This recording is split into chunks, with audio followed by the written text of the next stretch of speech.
محترم ناظرین السلام علیکم، آپ کا میزبان عبدالمتین آپ کی خدمت میں حاضر ہے۔ ناظرین، لوگ پوری دنیا سے انتظار کر رہے تھے رمضان المبارک کے حوالے سے کوئی اپڈیٹ ملے کہ حرمین شریفین میں اس دفعہ نماز تراویح ہوگی یا نہیں ہوگی، کیونکہ کرونا وائرس کی وجہ سے ایک عرصہ ہو گیا حرمین شریفین عوام کے لیے بند ہے، لوگ طواف نہیں کر سک رہے، عمرہ نہیں کر سکتے، نبی صلی اللہ علیہ وسلم کے روزہ اقدس پر حاضری دینے سے لوگ محروم ہیں۔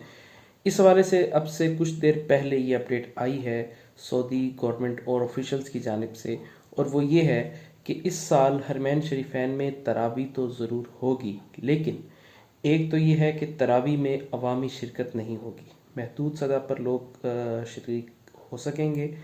اور دوسری جو بڑی اپڈیٹ ہے وہ یہ ہے کہ ہر سال، اور تقریباً 1400 سال سے یہ معمول چلا آ رہا ہے کہ حرمین شریفین میں 20 تراویح ہو رہی ہیں، لیکن اس موجودہ وبائی صورتحال کی وجہ سے تاکہ تراویح کا وقت کم سے کم ہو، 10 تراویح رمضان المبارک میں مسجد حرام میں بھی اور مسجد نبوی میں بھی کروانے کا اعلان کیا گیا ہے، اور اس کی ترتیب کا بھی اعلان کیا گیا ہے کہ یہ کیسے ہوں گی۔ اس میں 6 رکعت تراویح پہلے ایک امام پڑھائے گا، اس کے بعد 4 رکعت تراویح ایک امام دوسرا امام پڑھائے گا، اور وہی جو دوسرے امام ہیں وہ ساتھ میں پھر اس کے بعد وتر بھی پڑھائیں گے۔ تو یہ صورتحال ہے کہ تراویح اس دفعہ انشاءاللہ ہوگی، لیکن اس کی ترتیب یہ ہوگی کہ تراویح 10 رکعت ہوگی، اور پہلے 6 رکعت اور پھر 4 رکعت اور پھر اس کے بعد وتر ہوں گے۔ تو 10 رکعت تراویح کا اعلان کیا گیا ہے، اور اسی طرح عام نمازی اس میں شریک نہیں ہو سکیں گے، محدود سطح پر لوگ اس میں شریک ہوں گے۔ اور تیسرا اور بہت امپورٹنٹ یہ ہے کہ رمضان المبارک میں عمرہ جو ہے وہ معطل رہے گا۔ دنیا بھر سے ہر سال لاکھوں نہیں کروڑوں کی تعداد میں لوگ عمرہ کرنے جاتے ہیں۔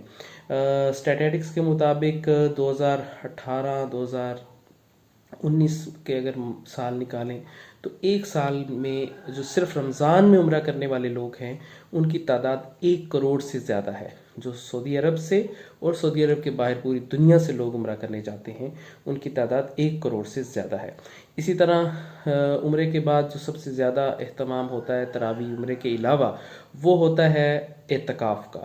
اس دفعہ مسجد حرام اور مسجد نبوی میں اعتکاف بھی نہیں ہو سکے گا۔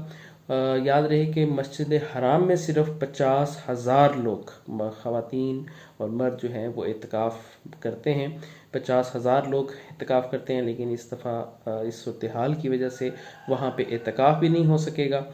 اور مسجد نبوی اور مسجد حرام دونوں جگہوں پہ دسترخوان سجتا ہے، جہاں پہ لاکھوں لوگ ہر روز جو ہے افطاری کرتے ہیں، وہ بھی دسترخوان بھی نہیں سجے گا، بلکہ اس کے بجائے جو ہے مختلف جگہوں پر راشن کی تقسیم اور اس طرح کے کچھ پیکیجز کا آغاز کیا جا رہا ہے۔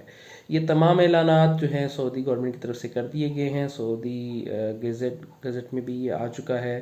قاری عبدالرحمن السدیس جو امام کعبہ بھی ہیں اور دونوں مساجد کو سنبھالتے بھی ہیں، ان کی طرف سے بھی یہ سٹیٹمنٹ سامنے آ چکی ہے۔ اور یہ تمام صورتحال تھی، ہم نے سوچا ہم آپ کو اس صورتحال سے آگاہ کر دیں۔ دعا کریں اللہ تعالیٰ اس وبا سے سب کی جان چھڑوائے اور خیر و خیریت سے رمضان المبارک گزر جائے۔ دکھ تو بہت ہو رہا ہے کہ رمضان المبارک ایک ایسا مہینہ تھا کہ حرمین شریفین میں لاکھوں لوگ نظر آتے تھے، پوری دنیا سے لوگ وہاں شریک ہوتے تھے، جو شریک نہیں ہو سکتے تھے وہ ٹی وی اور انٹرنیٹ کے ذریعے کروڑوں لوگ دنیا بھر میں دیکھتے تھے، وہاں کی بہاریں دیکھ کر دل کو ایک سکون ملتا تھا۔ لیکن اللہ کی مرضی کے آگے کسی کا کیا بس چل سکتا ہے، اللہ کو شاید یہی منظور تھا۔ بہرحال یہ ہم نے آپ کو اپڈیٹ کر دیا۔ رمضان المبارک میں 2020 میں اس دفعہ تراویح 10 رکعت ہوں گی، اور عمرہ نہیں ہو پائے گا، اسی طرح اعتکاف بھی نہیں ہو پائے گا، اور اسی طرح دونوں مساجد کے اندر جو دسترخوان سجتا تھا وہ اس دفعہ نہیں لگ سکے گا۔